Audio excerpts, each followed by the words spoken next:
What do we know about USC's backup linebackers, and will we even get to know them better in 2025? I'm going to let you know what Coach Lynn thinks on this episode of Locked On USC.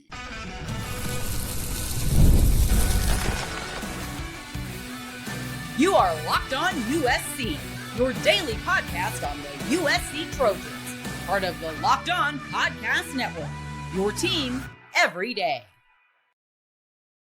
Fight on, everyone. I'm your host, Mark Culkin, and thank you. Thanks again for making Locked On USC part of the Locked On Network your first listen every day. Whether you are watching this show on YouTube, you know you can pick your platform, just download this podcast. This show is always going to be free. This show is always going to appreciate your support. And today's episode is brought to you by FanDuel. Football season is right around the corner. Visit the FanDuel app today and start planning your future bets now. Spoiler alert, Eric Gentry, Desman Stephens, they're your starters at linebacker, right? I think everybody knew that. Most everybody was assuming that. However, you've got Jaden Walker, you have Anthony Beavers Jr., you have Tamir Robinson, you have Elijah Newby. Seldom talked about Garrison Madden. Those are the guys behind Eric, behind Desman, who are looking to make just a few cameo appearances this year. Just a few. Coach Lynn, he's going to need more than two linebackers on the field against certain teams this year, especially teams that are, run-heavy oriented, teams like Michigan. I would think, in fact, both schools from Michigan, both Michigan and Michigan State. Notre Dame comes to mind. That's another program. You could probably throw in, Iowa. So there's plenty of teams on USC's schedule that is going to require, more of a three linebacker look compared to that two linebacker base that Coach Lynn likes to run with frequently. However, Eric and Desman, they're not going to be coming off the field often. And that's not me just making that claim. That's kind of what Coach Lynn talked about after practice. After the team's Thursday practice session, they're out there in shorts and shells because today, Friday the 15th, the team is at the Coliseum doing a scrimmage. So kind of a lighter day of practice before they really get after it today. And today's scrimmage, by the way, is going to go a long way. It's going to play a significant role in determining, what the rotation. And I'm not just talking about linebacker. I'm talking about just across the board, all positions. But staying with the linebacker group. After Thursday's practice, Coach Lynn said, look, I don't see pulling either one of them off the field very often. The plan is for Eric Gentry and Desman Stephens to stay on the field as much as possible because they're that good. They're playmakers. And it's not because he doesn't trust the guys behind them, the names that I mentioned just a couple minutes ago, but it's more so because of Eric and Desman's versatility. Quote, they're both great tacklers. They can blitz. You can make an argument that they cover tight ends better than our DBs. Just some of the things we can do with them in space from an athletic standpoint kind of separates them, end quote. So, look, we saw what Desman Stephens is capable of in pass coverage last year against Penn State. I think the turf monster got him. He got a little tired, zigzagging in and out. Almost took the interception back for a score.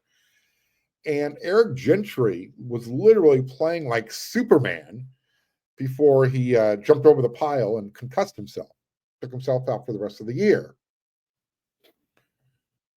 But at the same time, I think what's frustrating for not just USC's opponents because of what Desman and Eric can do on the field, it's also frustrating for the guys behind them who want to be the next Eric Gentry, the next Desman Stephens.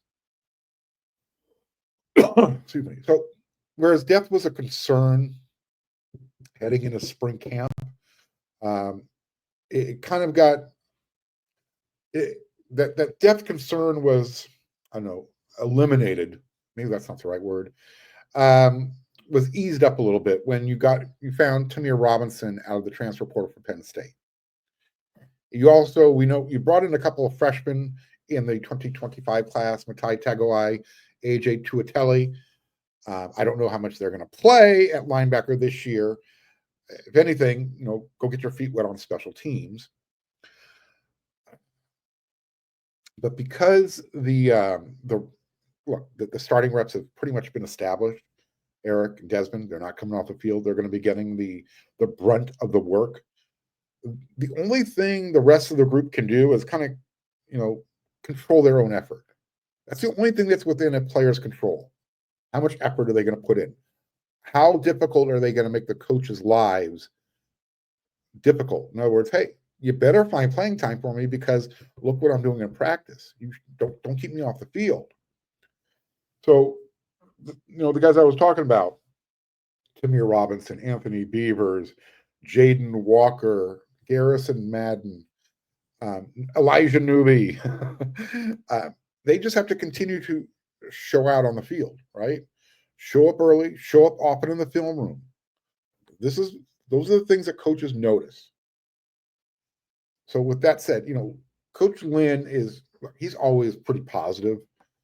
He's always going to, talk up each player and what they're capable of doing. But he also was quoted after practice saying, it's been super, super competitive. Depth is going to be important just because there's no one in that room that has started an entire year. And I don't know if that was just a little subtle reminder, Eric Gentry, he has not played a full year as a starter. Desmond Stevens last year with true freshman, obviously. But he also continued but there's a lot of talent in that room. The depth in that room is going to be extremely important. So keeping that in mind, and then also, if you listen to Coach Lynn's words carefully when he talks, frequently, a lot of times he'll use the word trust. And if you want to get on the field, you have to earn the coach's trust. So that means showing out in practice, understanding the playbook, showing up in the film room, putting in all that extra work. Well, maybe it's not extra work, just putting in the work. Everyone will make a play every now and then during practice. That gets the coaches, that gets your teammates all fired up. That's great. It shows what you're capable of. But what Coach Lynn likes, what the coaching staff is looking for, is consistency. Putting together a bunch of good reps over, not just one good play and then, I'm not saying players take plays off, but where you don't look, it looks like you don't know what you're doing, or you didn't trust your teammates. You try to do too much. So just be consistent. Just have one good rep after another, and keep stacking those. Because when you put together a bunch of good reps, and you put together a bunch of good practices in a row, that's going to give Coach Lynn and Coach Ryan, if we're talking about the linebackers, it's going to give them faith to put you in the game. That you can go in there and give the guys like Eric Gentry and Desmond Stevens a breather. So Elijah Newby, we know in the spring, he got a look with the edge players. He was up there with the defensive line. He's now back full-time with the linebackers. Coach Lynn talked about Jaden Walker and Tamir Robinson cross-training at both linebacker positions, the Mike and the Will. I think it's safe to assume that Newby is going to be an outside guy. He's going to play that Will spot. He's going to see the field on obvious passing downs. I think they're going to have some special packages for him just because of his athleticism and his speed. Lynn also explained why Jaden Walker and Robinson are working at both the Mike and the Will. They're trying to push to be that next man up. This is what Coach Lynn said. Quote, we want both of them to know inside backer because at the end of the day, we want the third best inside backer in the game. The Mike, the inside backer, has to know everything. He has to call the shots. So whomever, Coach Ryan and Coach Lynn see as, hey, you know what? That's the dude. That's what they're looking for in practice. Who has command of everything? Who looks the most comfortable back there? So that makes total sense. You want your third linebacker to be your third best inside linebacker, according to Coach Lynn. So it makes sense. Look, if we're being pragmatic about this, just looking at this at the big picture, someone not named Eric Gentry or Devin Stevens, they're going to play a significant role at some point this season. Mostly because the linebacker position, it's such a physical demand on your body. Again, Coach Lynn pointed out, none of these guys have started a full season at linebacker. So again, it's a very physically demanding position. You're constantly in traffic, getting hit from both sides, sometimes from four sides, front, north, south, east, and west. All of a sudden, just hit you. You're in the pile, and it's like, oh wow, where'd that happen? So this is why depth is so important. Last year, depth was at a premium, and it kind of showed up, like a big old fat juicy zit on the supermodel's face. You never want to see that. You never want to see a lack of depth, and you certainly don't want to see a pretty face, with a big old blemish on it. So, I know, ugly analogy, but try to kind of drive the point home. So now you have Stevens and Walker, Desman Stevens, Jaden Walker. They're now in their second years in the program.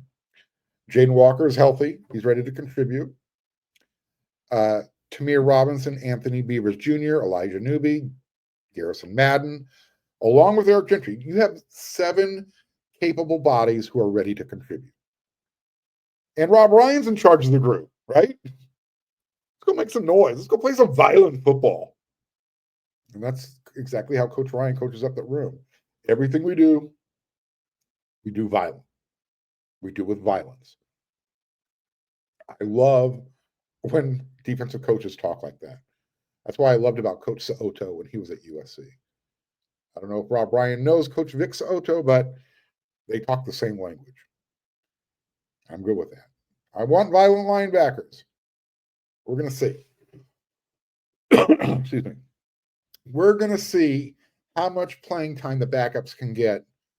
And if they're on the field, hopefully it's not because Eric and Desman are hurt.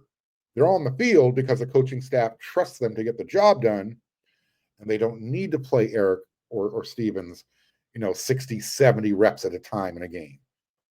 Yeah, I should go back and look at there were some reps with Easton Mascarenas-Arnold and Eric Gentry before he got hurt where they were on the field a lot, probably too much. All right, a couple more segments to go here on this episode of Locked on USC, your team every day. In the next segment, I'm going to go over some notes from Thursday's practice. And then, as you know, we always wrap up the week with my Friday rant. That'll be coming up next. Stay in your lane. It's not going to be a full Friday rant. It's going to be a rant, and I'm also going to offer some props.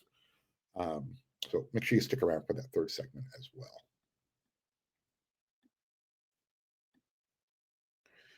As the summer winds down, there's something nice about getting back into the routine you love. I love getting back into the routine, showing up to practice, going to USC football games. Love it. And if you like to look good, maybe you want to get your office all spruced up, maybe something a room at the house. Shopping with Wayfair makes it easy to set yourself up for the season ahead. From bedding and linens to storage solutions for your every room, Wayfair is your one-stop shop to refresh your home. They have something for everyone in every style. You need some new bed sheets or a duvet maybe to impress the guests? Wayfair will have something for you. And I know your significant other will find something that she likes that's going to enhance her room. And check this out. You're also going to get fast, free shipping. Big or small, doesn't matter. It's fast and it's free. Get organized, refreshed, and back to routine for way less. Head to wayfair.com right now to shop all things home. That's WAYFAIR.com. Wayfair, every style, every home.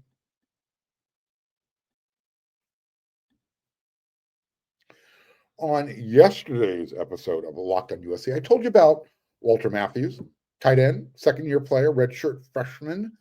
He was spotted working with the offensive line group while the quarterbacks and the wide receivers, tight ends, running backs were going through their air route drill. Walter was doing a little extra credit work, I guess we'll call it, hanging out with the offensive line. Now, there might be something going on with a permanent move. I kind of talked about it yesterday. I don't know. Again, too early to tell. However, Walter was back with the offensive line group again during the same part of practice. Quarterbacks are thrown to the wide receivers, the tight ends, the running backs. Walter's hanging out with the offensive line. So yesterday I framed the narrative this way. While Matthews was hanging out with the offensive line group, he was lined up outside the tackle. So it could be just, trying to get some timing down with the tackle tight end combination, that type of tandem stuff, working on footwork, communication with blocking assignments. Again, just kind of throwing it out there, throwing spaghetti at the wall because we really don't know. Or again, the other option is this is the start of something. This is the eventual transition from tight end to offensive tackle, offensive line. It's going to be tackle. It's not going to be guard. Because Thursday, that's 2 practices in a row. So fool me once, shame on you. Fool me twice, shame on me. So yeah, I will have my eyes keenly on that. What I'm looking for, that's going to be one of the things I'm looking for at Friday scrimmage today. So we'll see what it says. We'll see what I can tell you. I have to remind everybody, Coach Riley, he has not spoken on the topic yet. And we're not going to talk to him after the scrimmage on Friday. I think the next time we talk to him will be Tuesday next week. So all I can say is this. Look, it's hard to hide Matthews. He's 6'6". He's 285 pounds. And when you're hanging out in the offensive line room, again, it's hard to hide. It's going to get noticed. So I'm not saying that Coach Riley's hiding from the media, trying to, he's not avoiding the topic or the subject. Just, there's a routine, and he has days where he's scheduled to talk with the media. Next time that happens, it's going to be Tuesday, next week. And whatever he says, trust me, we'll bring it up here on Locked On USC as well. Now, Walter, he's a redshirt freshman. He missed last year with injury, trying to get healthy. But he looks like your prototypical offensive tackle. I mean, he's big. He's got those wide shoulders, long arms. He moves his feet incredibly well.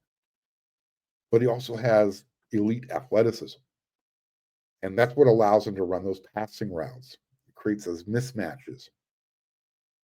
But again, just the thought of someone with Walter's size and those pass catching skills, I mean, dragging guys 4 or 5 yards after the catch, that's enticing to a play caller, especially one like Coach Riley, who can do lots of different creative things with them, especially in the red zone.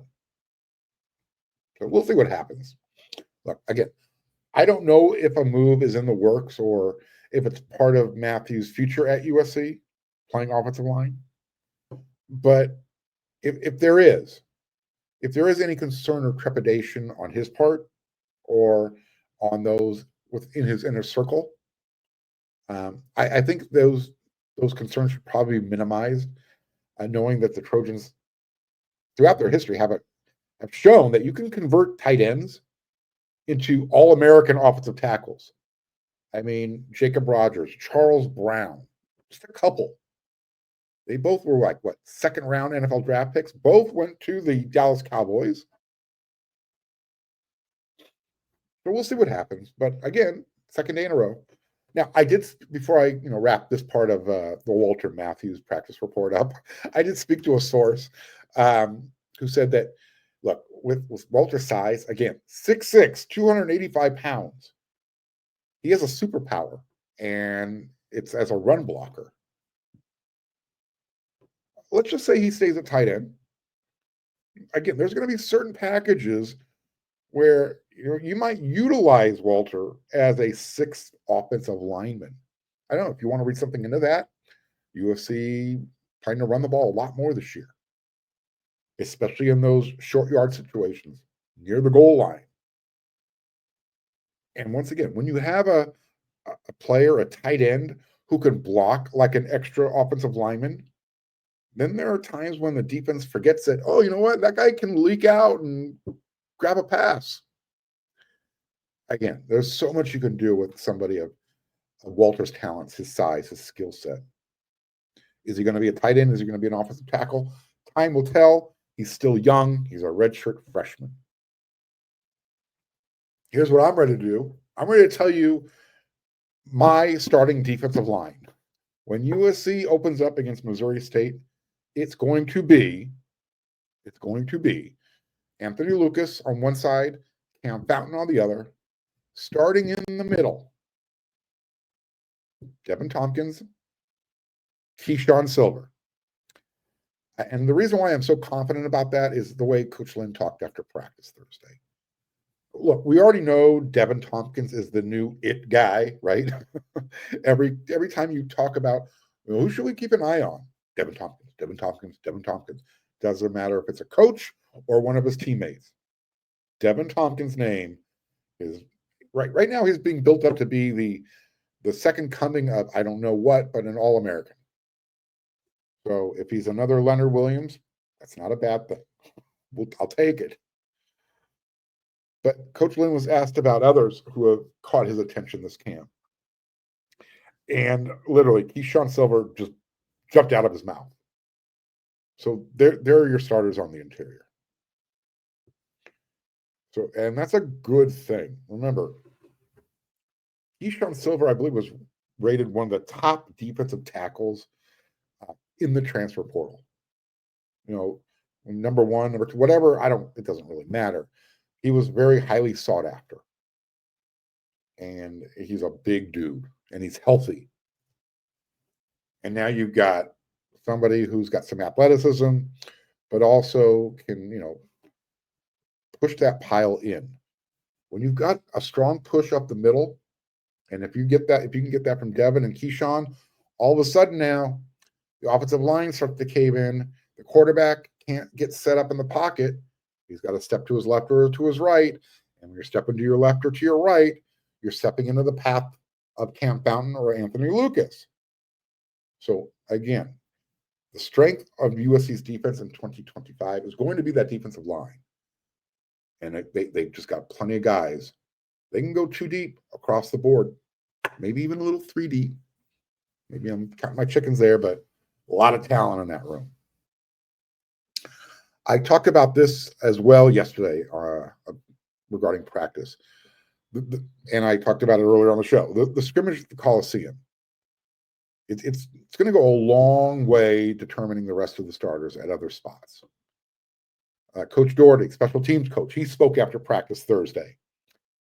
He said the competition is still open at both kicker and punter. Okay. I have a feeling, just saying, that Sam Johnson will be the punter. He's the transfer from Valparaiso. I'm feeling pretty confident, as long as he's healthy, that Chittenden will be your place kicker. They'll be, kicking extra points, field goals. If there is competition open, maybe it's for kickoff. Maybe Mr. Consistency, Ryan Sayeri, maybe he gets the job. He can do both. He can handle punts and kicks. We saw him handle, was it punting last in the bowl game? I believe he handled some punting duties in the bowl game against Texas A&M. So we'll see. We will see. This Friday. So Friday scrimmage, it technically, I guess, is the end of fall camp. Next week, mock game week. For those of you who aren't familiar with the term mock game week, basically you're simulating the actual game week during the season. Okay, it's kind of where situational stuff gets really emphasized. You're working on scripted plays, scout team drills, red zone, 2-minute drills, goal line plays, all that kind of stuff. You're just getting into the routine. You're practicing your routine for the actual week of a game. For instance, like Monday, you'll be, you start off in the film room. Tuesday, might be specialized work with certain offensive groups.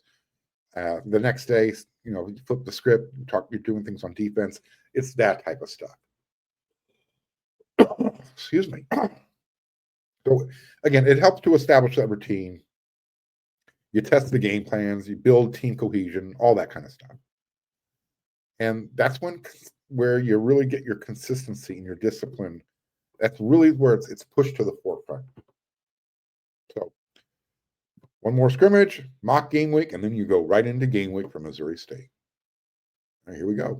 We're going to end this week with my Friday rant, a little bit of I'm going to rant about, and then we're going to end it on a positive. So one more segment to go. Let's do this first, though.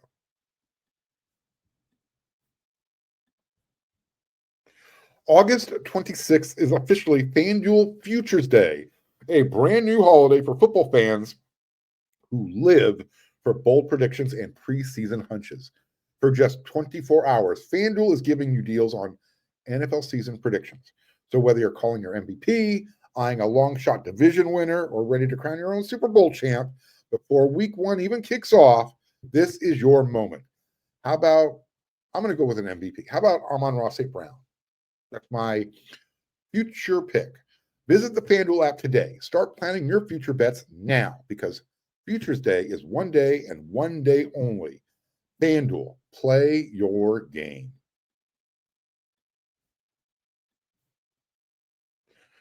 So I do a lot of driving. I spend approximately 2 weeks every month in Arizona. The other half of the month, I'm in Southern California. So I've been driving back and forth recently a lot. And I got to ask this question, and this is really nothing new, but it's really gotten on my nerves today. Semi-truck drivers. I get it. You're the backbone of this country. You ship stuff back and forth from port of entry all across the country. Thank you. You do a great job. This economy could not work without you. With that said, what's your deal? Why do you feel the need to think that you own both lanes of a 2-lane highway? So if you're familiar with the drive between Arizona and California, the 10 freeway, when you're in that desert, 2 lanes both ways.